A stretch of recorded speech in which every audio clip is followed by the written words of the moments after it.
आताच्या घडीची महत्त्वाची बातमी समोर येतेय। मवियाचा जागा वाटपाचा फॉर्म्युला ठरलाय। मवियाच्या जागा वाटपाचा तिढा अखेर सुटलाय अशी सूत्रांची माहिती देण्यात आली आहे की मवियाचा जागा वाटपाचा तिढा हा सुटलाय। काँग्रेस 105, ठाकरे गट 95 तर शरद पवार गटाला 84 जागा दिले जातील अशी शक्यता आहे। मवियाचा जागा वाटपाचा फॉर्म्युला निश्चित झाल्याची ही बातमी आहे। गेल्या अनेक दिवसांपासून जागा वाटपावर खलबत सुरू होती। मविया नेत्यांच्या बैठका सुरू होत्या आणि अखेर या बैठकीनंतर आता जागा वाटपाचा फॉर्म्युला ठरल्याची माहिती समोर येते। या बातमी संदर्भात अधिक माहिती देण्यासाठी आपल्या प्रतिनिधी प्रणाली कापसे आहेत। अधिकची काय माहिती द्याल प्रणाली? आता थोड्या वेळापूर्वीच आपण बघितलं की मवियाच्या बैठकीतून संजय राऊत, अनिल देसाई हे बाहेर पडले आहेत। बाहेर पडताना संजय राऊत यांनी आमचा फॉर्म्युला फिक्स झाल्याचं सांगितलेलं आहे आणि उद्या दुपारी पत्रकार परिषद घेऊन आपण जागा वाटप जाहीर करणार असल्याचं सुद्धा सांगितलेलं आहे। एकदा का जागा वाटप जाहीर झालं की त्या पक्षांच्या वतीने तिथले उमेदवार सुद्धा जाहीर केले जातील आणि त्यानुसार उद्या दुपारी होणाऱ्या पत्रकार परिषदेमध्ये हे जागा वाटप जाहीर केलं जाईल असं संजय राऊत यांनी सांगितलंय। तर सूत्रांची जी माहिती मिळते त्यानुसार साधारणतः 105 च्या जवळपासच्या जागा या काँग्रेस पक्षाला सोडल्या जाणार आहे। म्हणजे जागा वाटपामध्ये सगळ्यात जास्त जागा या काँग्रेसला सुटत आहेत, तर त्या खालोखाल जागा साधारणतः 95 जागा ज्या आहेत त्या शिवसेना उद्धव बाळासाहेब ठाकरे या पक्षाला मिळणार आहेत।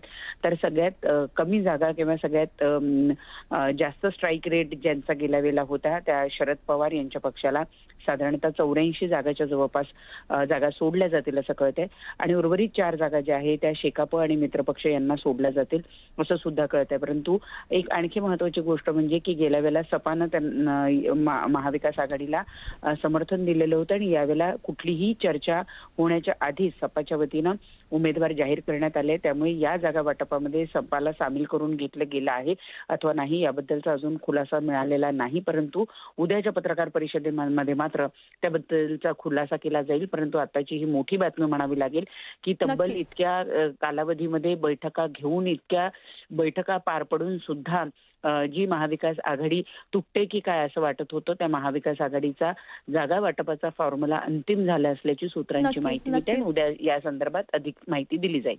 धन्यवाद प्रणाली, तुम्ही दिलेल्या या सविस्तर माहितीसाठी। बाप एका पक्षात तर मुलगा दुसऱ्या, हे सगळं सत्तेसाठी सुरू आहे। महायुती आणि मविया गलिच्छ राजकारण करताय अशी खोचक टीका गजानन काळे यांनी केली आहे। राष्ट्रवादीचे नेते राजेश बेंडल यांनी शिवसेनेत प्रवेश केलाय। गुहागर विधानसभा मतदारसंघातून लढण्यास राजेश बेंडल इच्छुक आहेत, त्यामुळे आता गुहागर मतदारसंघ कोणाला मिळणार याकडे सर्वांचं लक्ष लागलंय। रत्नागिरीत एकही जागा काँग्रेसच्या वाट्याला येत नसल्याचं कार्यकर्त्यांनी बैठकीत उद्रेक केलाय। जिल्ह्यातील 5ही जागा लढण्यात अशी मागणी काँग्रेसचे जिल्हाध्यक्ष अविनाश लाड यांनी केली आहे। आरक्षण वाचवणं हा आपला अजेंडा असून मविया आरक्षण संपवण्याच्या भूमिकेत असल्याची टीका प्रकाश आंबेडकर यांनी केली आहे। आरक्षण बचावण्यासाठी प्रयत्नशील असल्याचं त्यांनी कबूल केलंय। रविकांत तुपकरांनी क्रांतिकारी शेतकरी संघटनेची स्थापना केली आहे। बुलढाण्यातील पदाधिकाऱ्यांच्या बैठकीत तुपकरांनी घोषणा केली आहे। तुपकरांनी मविया सोबत जाण्यास सकारात्मक असल्याचंही सुतोवाच केलंय। कर्जत जामखेड मतदारसंघातून निवडणूक लढणार नाही, जिंकणारही असा विश्वास राम शिंदेंनी व्यक्त केलाय। 2019च्या निवडणुकीत रोहित पवारांनी राम शिंदेंचा पराभव केला होता। आता पुन्हा एकदा रोहित पवार विरुद्ध राम शिंदे अशी लढत रंगण्याची शक्यता आहे। नांदगाव विधानसभेतून समीर भुजबळ निवडणूक लढण्यावर ठाम आहेत। उमेदवारी देणं हा पक्षाचा अधिकार आहे, मात्र आवश्यकता पडल्यास अपक्ष निवडणूक लढवू असा इशारा समीर भुजबळांनी दिलाय। हडपसर विधानसभा मतदारसंघातील कार्यकर्त्यांना उद्धव ठाकरेंनी कामाला लागण्याच्या सूचना दिल्यात। इच्छुक उमेदवार महादेव बाबर यांनी उद्धव ठाकरेंची भेट घेतल्यानंतर उद्धव ठाकरेंनी या सूचना दिल्यात। आरक्षण वाचवणं हा आपला अजेंडा असून मविया आरक्षण संपवण्याच्या भूमिकेत असल्याची टीका प्रकाश आंबेडकर यांनी केली आहे। आरक्षण बचाव करण्यासाठी आपण आरक्षणाच्या अवतीभोवती फिरत असल्याचं त्यांनी स्पष्ट केलंय। राजेंद्र शिंगणेंनी शरद पवारांच्या पक्षात प्रवेश केल्यामुळे इच्छुक उमेदवार गायत्री शिंगणे यांचा हिरमोड झालाय। त्यामुळे गायत्री शिंगणे राष्ट्रवादीत प्रवेश करण्याच्या तयारीत असून बुलढाण्यात काका विरुद्ध पुतणी असा सामना रंगण्याची देखील शक्यता आहे. दादा भुसे यांचे निकटवर्तीय उदय सांगळे यांनी शरद पवारांच्या राष्ट्रवादीत प्रवेश केलाय. उदय सांगळे नाशिकच्या सिन्नर विधानसभा मतदारसंघातून निवडणूक लढण्यासाठी इच्छुक आहेत. आमदार भरत गोगावले यांनी महाडमधून प्रचाराचा शुभारंभ केलाय. महाडचं ग्रामदैवत श्री विश्वेश्वर महाराजांच्या चरणी श्रीफळ अर्पण करून गोगावलेंनी पत्नीसह विश्वेश्वर महाराजांकडे साकडं घातलंय. पिंपरी चिंचवड विधानसभा मतदारसंघाचे राष्ट्रवादीचे विद्यमान आमदार अण्णा बनसोडे यांना उमेदवारी दिल्यास आम्ही त्याचा प्रचार करणार नाही अशी भूमिका 18 नगरसेवकांनी घेतली आहे. बनसोडेंना वाढता विरोध पाहता त्यांचं तिकीट कट होण्याची देखील शक्यता आहे. महाराष्ट्र विधानसभेत आम्ही पूर्ण ताकदीने निवडणूक लढणार अशी प्रतिक्रिया एमआयएमच्या वारिस पठाण यांनी दिली आहे. तर 2 दिवसात पुढील उमेदवार देणार असल्याचंही पठाण म्हणाले.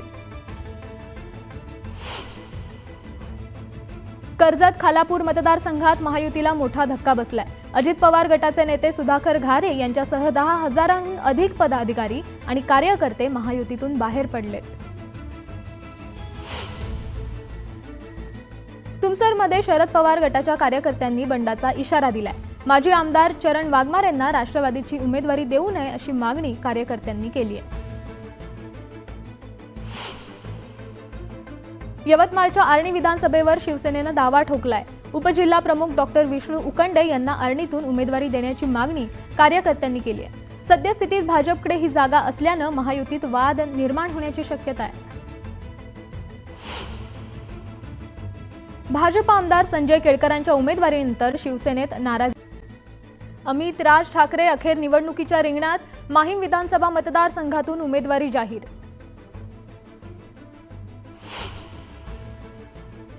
आदित्य ठाकरेंनंतर दुसरा ठाकरे निवडणूक लढणार. मुंबईत रंगणार जोरदार सामना. माहीममध्ये शिवसेनेकडून कोण याची उत्सुकता.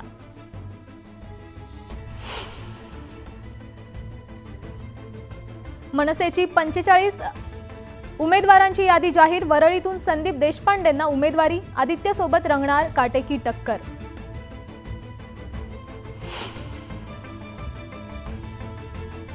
सहा तासांनंतर महाविकास आघाडीची बैठक संपली. उद्या दुपारी पत्रकार परिषद घेऊन जाहीर करणार जागा वाटपाचा फॉर्म्युला.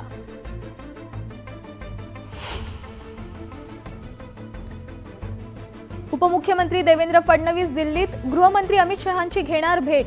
अमित शहांना वाढदिवसाच्या शुभेच्छा देत भाजपच्या दुसऱ्या यादीवरही शिक्कामोर्तब होण्याची शक्यता.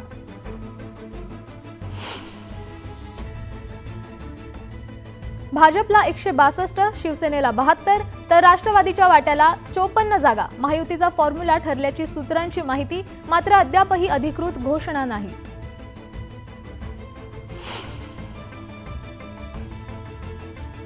फॉर्म भरण्याची तारीख आली तरी महाविकास आघाडीचं जागा वाटप ठरेना. ट्रायडंट हॉटेलमध्ये खलबत सुरूच. बैठकीनंतर जागा वाटपासह उमेदवारही जाहीर करण्याची शक्यता.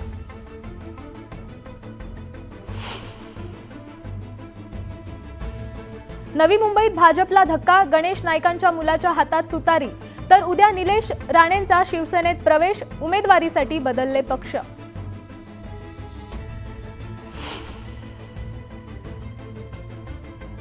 पंतप्रधान नरेंद्र मोदींची व्लादिमीर पुतीन यांच्यासोबत चर्चा.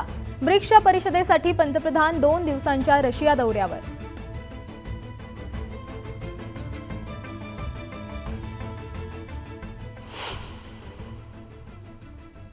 नमस्कार, मी श्यामल भंडारे. तुम्ही पाहताय न्यूज 18 लोकमत. घेऊयात वेगवान स्वरूपातल्या बातम्यांचा आढावा.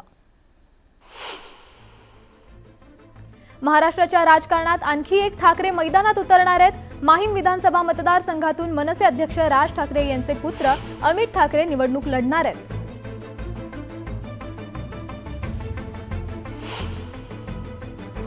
वरळी विधानसभा मतदारसंघातून ठाकरे गटाकडून आदित्य ठाकरे मैदानात आहेत. तर मनसेकडून आदित्य ठाकरेंविरोधात संदीप देशपांडेंना विधानसभेची उमेदवारी ही देण्यात आली आहे. मनसेकडून 45 उमेदवारांची यादी जाहीर करण्यात आली आहे. ठाणे शहर मतदारसंघातून अविनाश जाधव निवडणूक लढणार आहेत. तर कल्याण ग्रामीणमधून राजू पाटील निवडणूक लढणार आहेत. तर बेलापूरमधून गजानन काळेंना तिकीट दिलं गेलंय. घाटकोपर पश्चिम मतदारसंघातून मनसेनं भाजप विरोधात उमेदवार दिलाय. घाटकोपर पश्चिममध्ये भाजपचे राम कदम यांच्या विरुद्ध मनसेने गणेश चुक्कल यांच्यात लढत होणार आहे. आजच्या मॅरेथॉन बैठकीनंतर महाविकास आघाडीची उद्या पत्रकार परिषद होणार आहे. महाविकास आघाडी उद्या जागा वाटपाचा फॉर्म्युला जाहीर करणार आहे. मवियात जागा वाटपाचा तिढा वाढेल असं वाटतंय. जागा वाटपाला थोडा विलंब होतोय हे नाकारता येत नाही असं म्हणत भास्कर जाधवांनी मवियाला घरचा आहेर दिलाय. पारनेर मतदारसंघातून खासदार निलेश लंके यांच्या पत्नी राणीताई लंके